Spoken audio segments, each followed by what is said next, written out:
মুসলমান সিম্প্যাথি নিচ্ছ, মুসলিম ভোটের দরকার, মুসলমানদেরকে জঙ্গি দেখা দিচ্ছে, মাদ্রাসায় নাকি জঙ্গি চাষ হচ্ছে, কোরআন শরীফকে দেখিয়ে, আম্মা বাড়াগুলোকে দেখিয়ে, কিতাবগুলোকে দেখিয়ে যখন দেখে দেওয়ার চেষ্টা হচ্ছে যে এইগুলো নাকি জঙ্গি কার্যকলাপ করে, শাসক দলের যে সমস্ত মুসলিম সমাজের এমপি এমএলএ আছে তাদের মুখে কথা নেই কেন? আওয়াজ আমাদেরকে তুলতে হবে, তারা তো আওয়াজ তুলবে। নওশাদ সিদ্দিকী সব বলবে, আরে আমি তো বলার জন্য নিয়ে এসেছি মুসলমানকে জঙ্গি অন্যায়ভাবে জঙ্গি বলে যেমন তার বিরোধিতা করব, কোন আদিবাসী ভাইকে অন্যায়ভাবে মাওবাদী বলে তারও বিরোধিতা করব। আর তুমি তো মুসলমানদের ঠেকা নিয়ে বসে আছো ভাই, তুমি তো বলছো মুসলমানরা বিপদে আছো, আমাকে ভোট দাও নাহলে তুমি উদ্ধার হবে না, তুমি কেন চুপ আছো? আজকে অবাক লাগছে, অবাক লাগছে। নাহলে শুভেন্দু অধিকারী সকাল সন্ধে মমতা ব্যানার্জির উপরে আক্রমণ করছে, তৃণমূলকে ব্যতিব্যস্তর মধ্যে রাখছে, মুসলমানদের বিরুদ্ধে কথা বলছে, ওখানে কেন ওই মোল্লা গিয়ে দায়িত্ব নিচ্ছে না? আরে একাই তো নওশাদ সিদ্দিকী সংযুক্ত মোর্চা থেকে জিতেছে, ওকে ডিস্টার্ব কেন করা হচ্ছে, ওকে আটকানো কেন চেষ্টা হচ্ছে? বিজেপি তো ৭৭টা ছিল, এখন নেবে প্রায় ৭০-এ দাঁড়িয়েছে।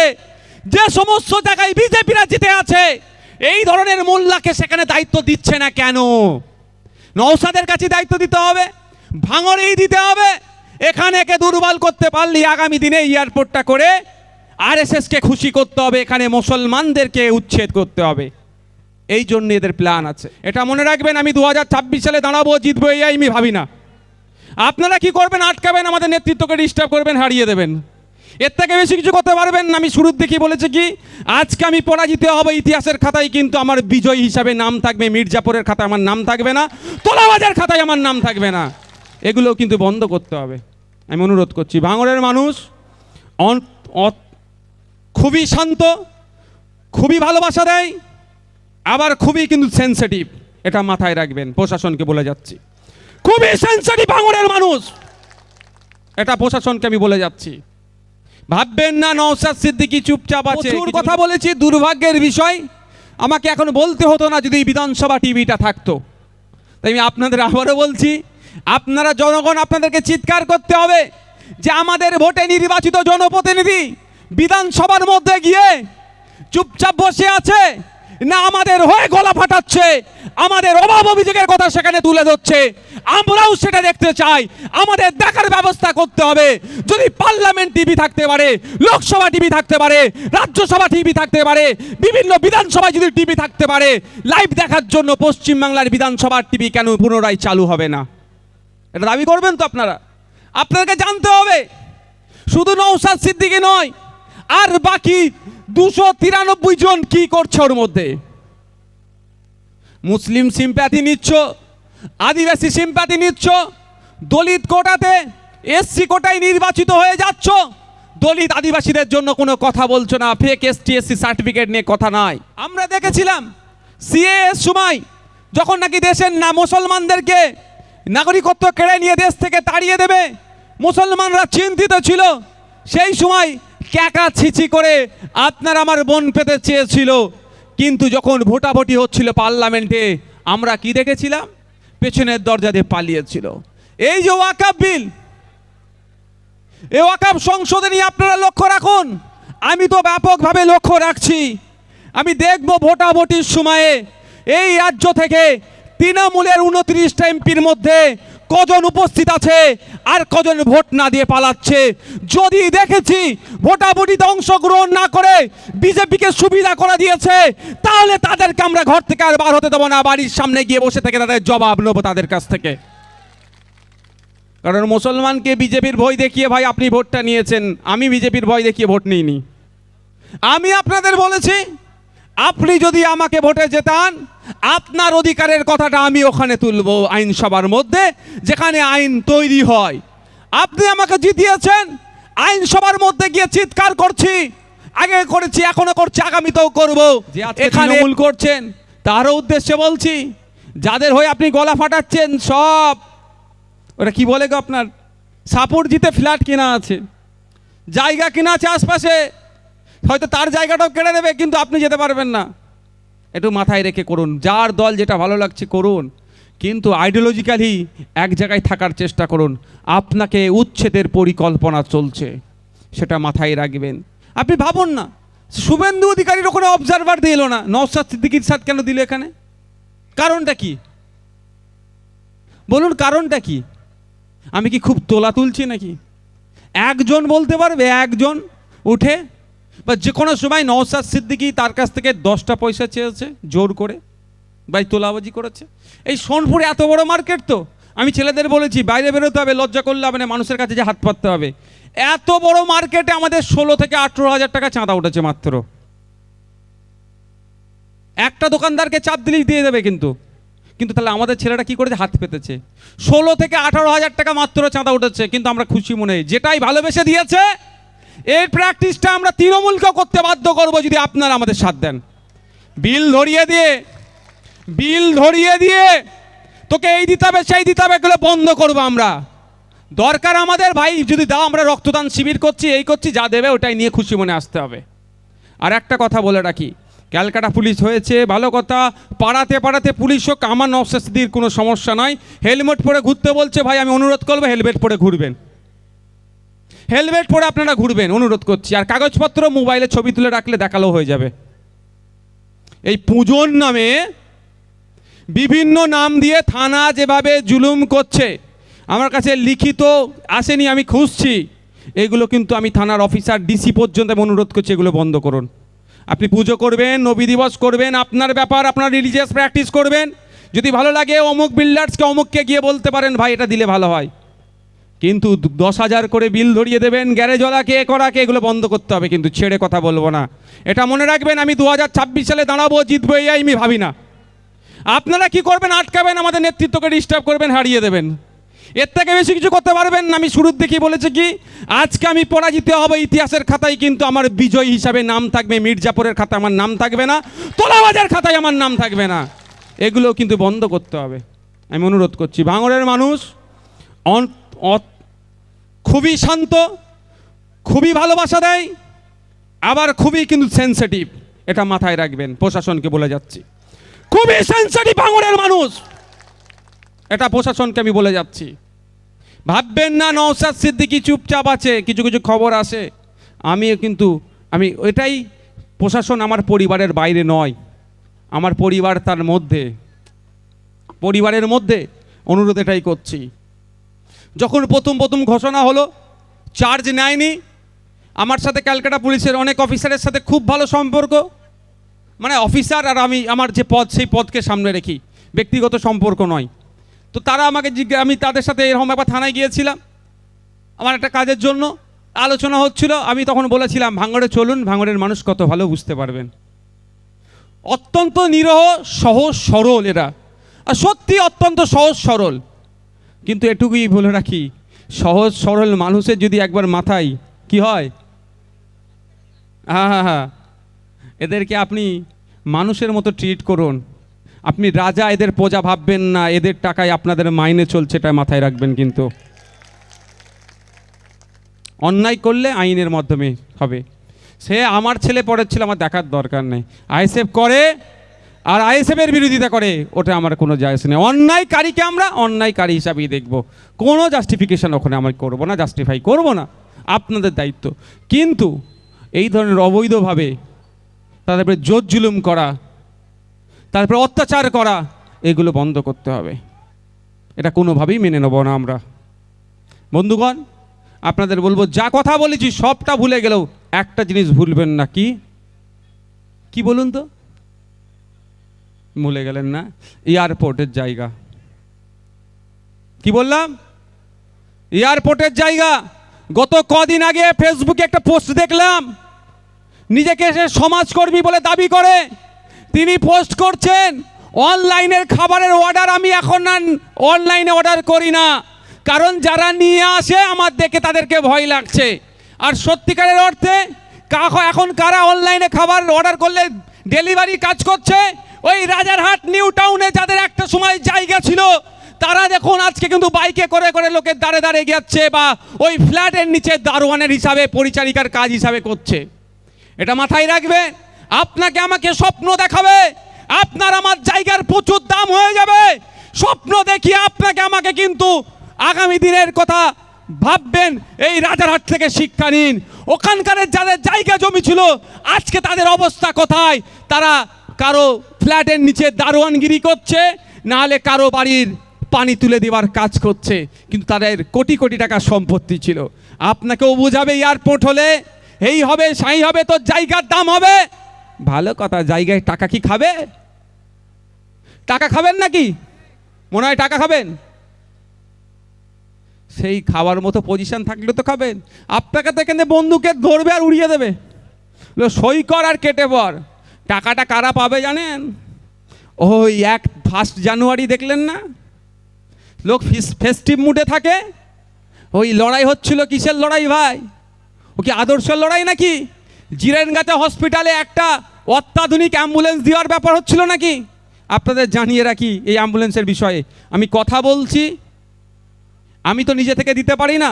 ওই জিরেনগাছা হসপিটাল, ওই হসপিটালের যারা দায়িত্বশীল কথা বলছি আমি, একটা এখানে ওই আইসিইউ সিস্টেম যে বড় অ্যাম্বুলেন্স হয় না, ওই অ্যাম্বুলেন্স আমি দেবো ওখানে, যাতে এখানকার লাইফ সাপোর্ট যাকে বলে, লাইফ সাপোর্ট দিয়ে যাতে এখানকার মানুষের পরিষেবা ঠিকঠাক করে পাই। যদি হসপিটাল নাই আমি হসপিটালকে দেবো, আমি কথাও চালাচ্ছি, দেখ সেই বিষয়ে বলছি না। তো ওদের লড়াইটা কিন্তু হয়নি হসপিটালকে সুপার স্পেশালিটি করার জন্য, ওদের লড়াইটা এটাই হয়েছিল আগামী দিনে ভাঙড়ের সহজ সরল মানুষের কানে বন্দুক ঠেকিয়ে 2 লাখের কাটা জায়গায়, শতকের জায়গায় 20,000-এ লিখিয়ে ওটা 5 লাখে বিক্রি করব কিভাবে। তাই সাধু সাবধান, আপনাদেরকে মিষ্টি মিষ্টি কথা বলবে, আপনাদের কি ক্ষতি করে দেবে। এয়ারপোর্টের কথা মোটেও আপনারা ভুলবেন না। যদি মনে করেন ওটা ভোগালীর দিকে হচ্ছে, চণ্ডীহাটের ওই মাথায় হচ্ছে, জানবেন কলকাতার এয়ারপোর্টটাকে একবার দেখুন, আর বিভিন্ন জায়গায় এয়ারপোর্ট দেখুন, তাকে সংলগ্ন করে কিভাবে ইমারত তৈরি হচ্ছে, এটা মাথায় রাখবেন। আপনার ইচ্ছে গিয়েছে আপনি সম্পত্তি ওয়াকফ করবেন, ওয়াকফে লিল্লাহ হতে পারে, ওয়াকফে আওলাদা হতে পারে, আপনি সেটা করবেন। কিন্তু আপনাকে ডিস্ট্রিক্ট কালেক্টর আপনাকে সার্টিফিকেট দেবে, ডিস্ট্রিক্ট কালেক্টর আপনাকে বলবে আপনি 5 বছর ধরে ইসলামের প্র্যাকটিস করছেন কি প্র্যাকটিস করছেন না। এবার কে প্র্যাকটিসিং ইসলামের মধ্যে আছে, কে নন প্র্যাকটিসিং ইসলাম, এটা ডিসাইড কিভাবে হবে? তাহলে কি রাজ্য সরকার, কেন্দ্র সরকার সারা দেশের মুসলমানের সাথে একটা করে অফিসার দিয়ে রাখবে নাকি? ফজরের নামাজ পড়লো কি পড়লো না, 1 মাস রোজা রাখলো কি রাখলো না, ঠিকভাবে ফিতরাটা আদায় করছে কি করছে না, যার জাকাত দেওয়ার সামর্থ্য সে সঠিক জাকাত দিচ্ছে কি দিচ্ছে না, ইসলামিক তরিকাত শরিয়াত মেনে চলছে কি চলছে না, এটা তো প্র্যাকটিসিং ইসলামের মধ্যে পড়ছে। তার মানে কেউ যদি ওয়াকফ করতে চায় সম্পত্তি, ডিস্ট্রিক্ট কালেক্টর যদি চাই সে করতে পারে, আর না চাইলে করতে পারবে না, কোনো প্রভিশন রাখছে না। এই ধরনের সংশোধনীর নামে মুসলিম সমাজের যে সম্পত্তিগুলো আছে তাদের পূর্বপুরুষের দেওয়া, সেইগুলোকে দখল করে নিতে চাইছে।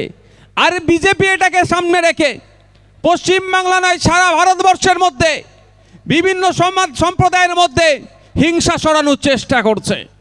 কেমনভাবে হিংসা ছড়াচ্ছে? বিজেপি প্রচার করছে যেখানেই ওয়াকফ বোর্ড তাদের বোর্ডটা লাগিয়ে দেবে সেটাই নাকি ওয়াকফের সম্পত্তি হয়ে যাবে। এই বাজারের মালিক আছে, এই বাজারে এসে নাকি ওয়াকফ বোর্ড যদি বোর্ড লাগিয়ে দেয় এটা ওয়াকফ বোর্ডের হয়ে যাবে। কোনো মন্দিরে গিয়ে যদি ওয়াকফ বোর্ড লাগিয়ে দেয় তার, সেটা নাকি ওয়াকফ হয়ে যাবে। কোনো মসজিদে গিয়ে লাগিয়ে দিলে হয়ে যাবে, কোনো রাস্তায় লাগিয়ে দিলে হয়ে যাবে, কারো জমিতে গিয়ে বোর্ড লাগিয়ে দিলে নাকি ওয়াকফ হয়ে যাবে। এই ধরনের মিথ্যা প্রচার করছে। আমি দায়িত্ব নিয়ে বলছি, ওয়াকফ বোর্ডের কোনো রাইট নাই, কোনো অধিকার নাই, কোনো ক্ষমতা নাই কারো জায়গায় গিয়ে একটা ওই বোর্ড লাগিয়ে বলবে এটা ওয়াকফের। তার আগে আমাদেরকে একটু জানতে হবে, এটা বলে হিন্দু মুসলমান বিভিন্ন সম্প্রদায়ের সাথে বিভিন্ন সম্প্রদায়ের মতো পার্থক্য তৈরি করার অপচেষ্টা চলছে। আমি দায়িত্ব নিয়ে বলছি, ওয়াকফ বোর্ডে এ ধরনের কোনো প্রভিশন নাই। আপনার ইচ্ছে গেল আপনি ওয়াকফে আওলাদ করতে পারেন, ওয়াকফে লিল্লাহ করতে পারেন। আপনার সম্পত্তি আপনি যদি ওয়াকফ করতে চান, আপনি সর্বপ্রথম যাবেন কোথায়? ওয়াকফ বোর্ডের কাছে। সেখানে গিয়ে বলবেন যে আমি এই সম্পত্তিটা ওয়াকফ করতে চাই। ওয়াকফ বোর্ড তারপরে সার্ভে কমিশনারকে দিয়ে কমিশনের রিপোর্ট নেবে, রিপোর্ট হওয়ার পরে রিপোর্ট জমা পড়বে ওয়াকফ বোর্ডে। সঠিক যদি রিপোর্ট থাকে, যিনি সম্পত্তি ওয়াকফ করতে চাইছেন পেপার যদি সঠিক থাকে, তাহলে তারপরে এনরোল হবে বা ইসি নাম্বার দেবে। কিন্তু এরা মিথ্যাচার করে এরা বোঝাতে চাইছে যে ওয়াকফ বোর্ড একটা ভয়ঙ্কর ব্যাপার, ওই বোর্ড তুলে দিতে হবে, ওই বোর্ডকে দুর্বল করতে হবে। কিছুই ভয়ঙ্কর নয়। বিজেপি, এই শুভেন্দু অধিকারী বাবুরা, এই দিলীপ ঘোষেরা, এই সুকান্ত মজুমদাররা পশ্চিমবাংলার অলিতে গলিতে গিয়ে হিন্দু মুসলমানের মধ্যে বিভেদ লাগানোর জন্য, হিন্দু ভাইদের মনের মধ্যে ভয় ঢোকানোর জন্য সেখানে বলছে কি ওয়াকফ ট্রাইব্যুনাল যদি একবার ঘোষণা করে দেয় যে আপনার এই সম্পত্তিটা ওয়াকফের সম্পত্তি, ওটাই সর্বোচ্চ হয়ে গেল, আর কেউ নাকি ওটাকে কিছু করতে পারবে না। কিন্তু সম্পূর্ণ মিথ্যাচার।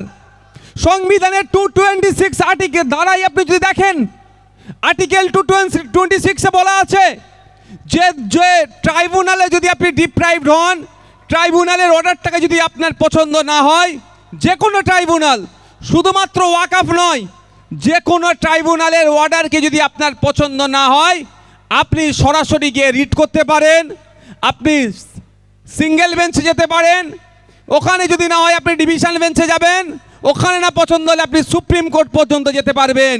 কিন্তু অপদার্থ বিজেপি পশ্চিম বাংলায় নয়, সারা ভারতবর্ষের মানুষের মধ্যে বিভেদ ঢুকে দেওয়ার জন্য সেখানে বলছে যে আপনার ট্রাইব্যুনাল নাকি সর্বোচ্চ পাওয়ার ওয়াকফের সম্পত্তি ডিসাইড করার জন্য। সম্পূর্ণ মিথ্যাচার। কিন্তু দুর্ভাগ্যের বিষয়, ওটা আমরা বুঝে উঠতে পারছি না। আমরা যে যেমনভাবে আমাদেরকে বলছে আমরা শুনছি, তার প্রতি উত্তর দিতে পারছি না। তাই বন্ধুগণ, আপনাদের বলবো, ওয়াকফ সংশোধনী বিলের বিরুদ্ধে আমাদেরকে সোচ্চার হতে হবে। ওয়াকফ সংশোধনীর নামে কেন্দ্র সরকার মুসলিমদের পূর্বপুরুষের রেখে যাওয়া সম্পত্তিগুলোকে দখল করে পুঁজিপতি কর্পোরেটদের হাতে তুলে দেওয়ার চেষ্টা করছে। ওটা কোনো মতেই আমরা হতে দেব না। এবার বলতে পারেন রাজ্য সরকার তো খুব প্রতিবাদ করছে। আমি দায়িত্ব নিয়ে বলছি, ঘোড়ার ডিম প্রতিবাদ করছে। রাজ্য সরকার শুধুমাত্র এই জন্যই প্রতিবাদ করছে যাতে ওরা এতদিন করে কামিয়ে খাচ্ছে ওই সম্পত্তিটা এবার কেন্দ্র সরকার কেড়ে নেবে। এতদিন ওই নটোরিয়াস ক্রিমিনালরা ঝেড়ে ঝাপড়ে খাচ্ছিল, এবার হয়তো বিজেপির নেতারা খাবে। ওই জন্য ওদের এর বিরোধিতা করছে। কারণ পশ্চিমবাংলাতে আজকের ডেটে প্রায় ৭৫,০০০ বিঘা ওয়াকফ সম্পত্তি বেহাত হয়ে আছে, রাজ্য সরকার উদ্ধার করতে পারেনি। 2011 সালের আগে বলেছিলেন মমতা ব্যানার্জি, তখন বিরোধী দলে ছিলেন, তিনি বলেছিলেন ক্ষমতায় আসলে আর যে প্রতিশ্রুতিগুলো দিয়েছিল সরকারি কর্মচারীদের দিয়ে অনেক আপনার ফুলঝুরি উড়িয়েছিল। যারা সরকারি রাজ্য সরকারের যে তাকে থাকা উচিত নয়, কেন্দ্রীয় সমাহারে দিয়ে দিতে যারা পারবে না, অনেক কথা বলেছিল। কিন্তু এখনও তারা রাজ্যের সরকারি কর্মচারীরা কেন্দ্রীয় সমাহারে যেমন ডিএ পাচ্ছে না, ঠিক 2000 আগে অনেক প্রতিশ্রুতির ফুলঝুরি উড়ানোর মধ্যে একটা ছিল ক্ষমতায় আসলে ওয়াকফ সম্পত্তি উদ্ধার করে দেব। উদ্ধার তো দূরের কথা, আমি পশ্চিমবাংলার বিধানসভাতে আপনাদের বিধায়ক হিসাবে আপনাদের এখানের পাওয়ার গিল্ড যেটা হয়েছে, আমার বড় ভাইজান এসে আপনার বিজয়গঞ্জ বাজার থেকে বলেছিল যে 3 বিঘা সম্পত্তি নিয়েছে, ওটা 3 বিঘা নয়, 3 একরের বেশি ওয়াকফ সম্পত্তি রাজ্য সরকার লুট করে ওই পাওয়ার গিল্ড বানিয়েছে, যেটা মুসলমানদের সম্পত্তি রাজ্য সরকার কেড়ে নিয়েছে। কিন্তু তিনি বলেছিলেন যে 2011 আগে ক্ষমতায় আসলে ওয়াকফ সম্পত্তি উদ্ধার করব। উদ্ধার তো দূরের কথা, ৭৫,০০০ বিঘা ওয়াকফ সম্পত্তি এখনো আমরা বিহাত আছে, উদ্ধার হয়নি। উপরন্তু আমরা কি দেখছি, কলকাতার একজন স্বনামধন্য বিধায়ক, তিনি, আমি এক্স্যাক্ট লোকেশনটা এখন বলছি না, শুধু আমি একটা ল্যান্ডমার্ক বলে দিচ্ছি। কুয়েস্ট মল জানেন পাকসার কাছে? জানেন তো? কুয়েস্ট মলের কাছে প্রায় 400 থেকে 500 কোটি টাকার ওয়াকফ সম্পত্তি দখল করে রেখে দিয়েছে। হাওড়া জেলার বিধায়ক ইমদাদ আলী রোতে প্রায় 12 কাঠা জায়গা দখল করে রেখেছে, যেখানে 1 কাঠার দাম 2 কোটি টাকার ঊর্ধ্বে। সেটাও ওয়াকফ সম্পত্তি দখল করে রেখেছে। পার্ক স্ট্রিটে 1 কাঠার দাম প্রায় 4 থেকে 5 কোটি টাকা, সেখানে 1200 কাঠার ওপরে জায়গা দখল করে রেখেছে। এ ধরনের প্রচুর আছে, এইগুলো রাজ্য সরকার উদ্ধার করতে পারছে না। শুধুমাত্র আপনার পাশে আছি, আপনার ভোটটা দরকার, আর যেগুলো লুটপাট করে খাচ্ছি আমাদের হাত থেকে না বেরিয়ে যায়, সেই জন্য রাজ্য সরকার ওই ছেলে ভোলানোর একটা প্রতিবাদ করছে। আমরা দেখেছিলাম সিএএর সময় যখন নাকি দেশের না মুসলমানদেরকে নাগরিকত্ব কেড়ে নিয়ে দেশ থেকে তাড়িয়ে দেবে, মুসলমানরা চিন্তিত ছিল। সেই সময় ক্যাকা ছিচি করে আপনার আমার বোন পেতে চেয়েছিল, কিন্তু যখন ভোটাভুটি হচ্ছিল পার্লামেন্টে, আমরা কি দেখেছিলাম? পেছনের দরজা দিয়ে পালিয়েছিল। এই যে ওয়াকফ বিল, এই ওয়াকফ সংসদে নিয়ে আপনারা লক্ষ্য রাখুন। আমি তো ব্যাপকভাবে লক্ষ্য রাখছি। আমি দেখব ভোটাভুটির সময়ে এই রাজ্য থেকে তৃণমূলের 29টা এমপির মধ্যে কজন উপস্থিত আছে আর কজন ভোট না দিয়ে পালাচ্ছে। যদি দেখেছি ভোটাভুটিতে অংশগ্রহণ না করে বিজেপিকে সুবিধা করে দিয়েছে, তাহলে তাদেরকে আমরা ঘর থেকে আর বার হতে দেবো না। বাড়ির সামনে গিয়ে বসে থেকে তাদের জবাব নেবো তাদের কাছ থেকে। কারণ মুসলমানকে বিজেপির ভয় দেখিয়ে ভাই আপনি ভোটটা নিয়েছেন, আমি বিজেপির ভয় দেখিয়ে ভোট নিইনি। আমি আপনাদের বলেছি, আপনি যদি আমাকে ভোটে জেতান, আপনার অধিকারের কথাটা আমি ওখানে তুলব আইনসভার মধ্যে, যেখানে আইন তৈরি হয়।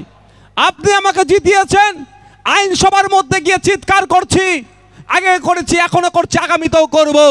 এখানের জনগণ যে আছে তার অনুপাতে শিক্ষা প্রতিষ্ঠান নাই।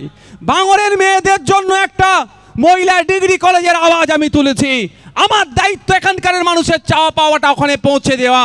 যিনি শাসক গোষ্ঠীতে যারা আছে তাদের কাজ হচ্ছে এটাকে বাস্তবায়ন করা। আমি আওয়াজ তুলেছি সোনপুরের এই কাঠের ব্রিজের জন্য, আমি আওয়াজ তুলেছি বড়ালির কাঠের ব্রিজের জন্য, ওটাকে আপনার কংক্রিটের ব্রিজ করতে হবে। আমি আওয়াজ তুলেছি আপনার চণ্ডীপুরের ওই ব্রিজের জন্য যেটা কাঠের ব্রিজ আছে।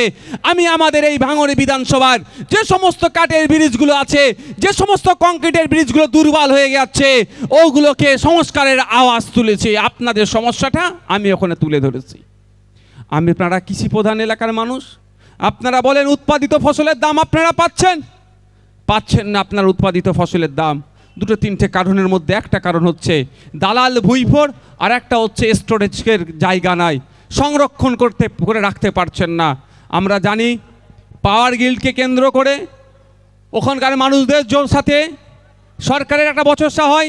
সরকার বাধ্য হয়ে তাদের সাথে আলোচনায় বসে বেশ কিছু শর্ত ছিল। শর্তের মধ্যে একটা শর্ত ছিল যখন একটা কোল্ড স্টোরেজ হবে।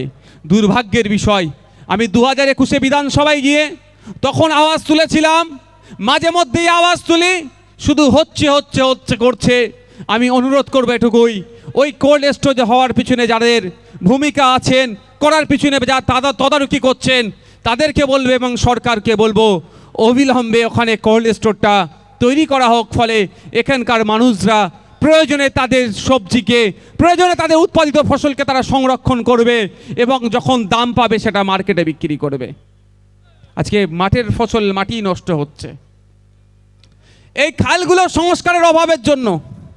মাঝেরাইট গ্রামের মধ্য দিয়ে গিয়েছে, ওটা চণ্ডীহাটের ওপর দিয়ে চলে গিয়েছে। সংস্কারের অভাবের জন্য ওখানকার যথা সময়ে তারা চাষ করতে পারে না, অল্প বৃষ্টিতে মাঠে পানি জমে যায়, ফসল নষ্ট হচ্ছে।